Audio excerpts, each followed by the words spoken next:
جنگ احد، یہ جنگ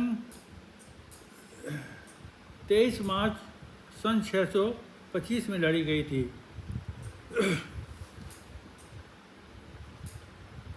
مدینہ کے پاس قریش کافی تعداد میں تھے، اور احد کے نام کے پہاڑ کے ترائی میں یہ لڑائی لڑی گئی ہے۔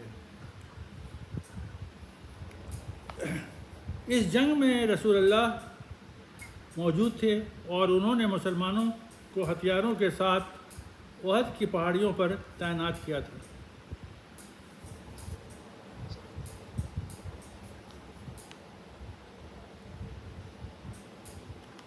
تاکہ قریش کے حملے کو وہ روک سکیں۔ اس جنگ میں مسلمانوں کی کامیابی حاصل ہوئی، اور وہ جنگ کے مال کو لوٹنے میں لگ گئے۔ وہ ہتھیار بند جو پہاڑیوں پر رکھوالی کے لیے رکھے گئے تھے، وہ بھی پہاڑ کو چھوڑ کر لوٹنے میں لگ گئے۔ نتیجے کے طور پر پہاڑی سے قریش کا ایک بہت بڑا حملہ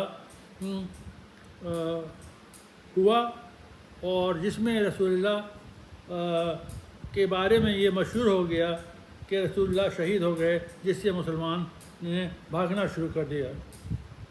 رسول اللہ اس جنگ میں شدید طور پر زخمی ہوئے تھے، اور ان کے دانت ٹوٹ گئے تھے، اور فوراً حضرت علی ان کے پاس آ گئے۔ حضور، ایک دوسری بات بہت ہی ضروری ہے جو ہمیں جنگ احد میں ملتی ہے، اور وہ ہے کہ ہند بنت عتبہ کا باپ اور چچا جو جنگ بدر میں مارے گئے تھے، اس کے دل میں رسول اللہ کے بارے میں سخت عداوت تھی۔ اس کا ایک غلام تھا جس کا نام وحشی تھا، اور وہ غضب کا بھالا مارا کرتا تھا اور بہت ہوشیار تھا۔ اس نے اس کو آمادہ کیا اور کہا کہ میں تمہیں بہت مال زر دوں گا جو تم پشتہ پشت کھاؤ گے، تمہیں محمد کو بھالے سے مارنا ہے۔ اس نے انکار کیا۔ اس نے کہا حضرت علی کو مارنا ہے۔ اس نے انکار کیا۔ وہ حمزہ کے مارنے کے لیے تیار ہو گیا، اور جنگ میں حضرت حمزہ کو اس نے دور سے بھالا پھینکا، اور وہ شہید ہو گئے۔ جس کے بعد ہند نے حضرت حمزہ کے جگر کو چاک کیا، اور ان کے جگر کو اپنے دانتوں سے چبایا، اور ان کی انگلیوں کو کاٹ کر حضور اس نے اپنے گلے میں ڈال دیا۔